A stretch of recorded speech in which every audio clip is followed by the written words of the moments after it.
17.000 pulau, 31.000 flora, 89.000 fauna.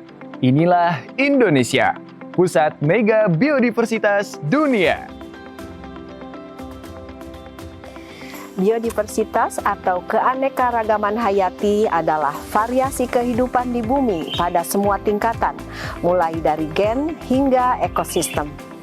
Ini mencakup semua makhluk hidup, baik tumbuhan, hewan, maupun mikroorganisme, serta interaksi mereka dalam ekosistem.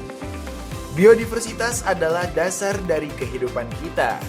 Ia menyediakan udara yang kita hirup, makanan yang kita makan, hingga obat-obatan yang kita gunakan. Perlindungannya bukan hanya penting, tetapi wajib untuk keberlangsungan hidup manusia. Oleh karena itu, pemetaan biodiversitas sangat perlu dilakukan. Pemetaan biodiversitas adalah proses mengidentifikasi, mendokumentasikan, dan memetakan sebaran serta kekayaan spesies dalam suatu area tertentu. Tujuannya yaitu memahami distribusi, kelimpahan, dan kekayaan spesies di suatu wilayah. Manfaat pemetaan biodiversitas diantaranya memberikan informasi penting untuk konservasi keanekaragaman hayati, membantu dalam perencanaan pengelolaan sumber daya alam, dan mendukung penelitian ilmiah tentang biodiversitas. Simia Biotrop melakukan kajian ilmiah mengenai pemetaan biodiversitas tumbuhan melalui Laboratorium Geographic Information System and Remote Sensing. Dalam pelaksanaannya, kami memanfaatkan berbagai sumber data, mulai dari pengukuran langsung di lapangan, pencatatan titik lokasi dengan GPS, hingga pemanfaatan teknologi penginderaan jauh melalui drone dan citra satelit.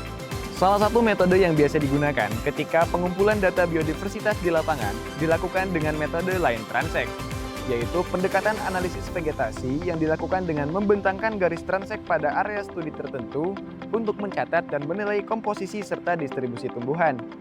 Setiap transek memiliki ukuran 20 x 100 meter, yang di dalamnya dibagi menjadi 5 plot berukuran 20 x 20 meter. Pada setiap plot, data yang dicatat meliputi jenis tumbuhan, jumlah individu, serta parameter pendukung lainnya sebagai bahan analisis biodiversitas. Selanjutnya, data lapangan diintegrasikan dengan citra satelit dan atau data drone melalui pengolahan di perangkat JIS. Proses ini mencakup digitalisasi transek, analisis spasial, serta pemodelan distribusi vegetasi.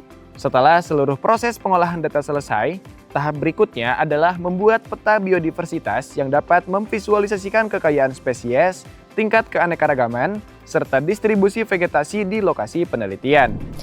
Berdasarkan hasil kajian kami di berbagai wilayah tropis Indonesia, telah teridentifikasi ratusan spesies lokal yang memiliki potensi besar untuk dimanfaatkan dan menjadi dasar dalam pengelolaan ekosistem berkelanjutan.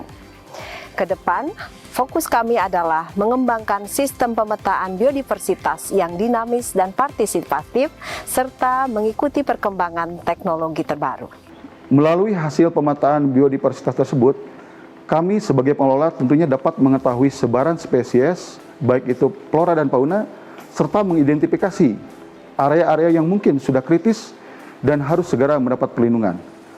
Informasi ini tentunya sangat penting sebagai dasar bagi kami di dalam merumuskan kebijakan konservasi dan memastikan pengelolaan ekosistem yang berkelanjutan. Di dalam pengelolaan yang lebih baik, tentunya kami merangkul beberapa mitra seperti pihak akademisi dan masyarakat untuk menjamin kelestarian potensi flora dan fauna yang ada di Taman Nasional Gunung Gede Pangrango. Bagi saya, kita semua ini, baik akademisi, pemerintah, dan masyarakat harus bekerja sama di dalam menjaga biodiversitas. Menjaga biodiversitas sama dengan menjaga alam, sama dengan menjaga masa depan kita semuanya. Apa yang dikehendaki oleh Sang Pencipta terhadap ciptaannya, terhadap biodiversitas tersebut. Yang pertama, cintailah biodiversitas.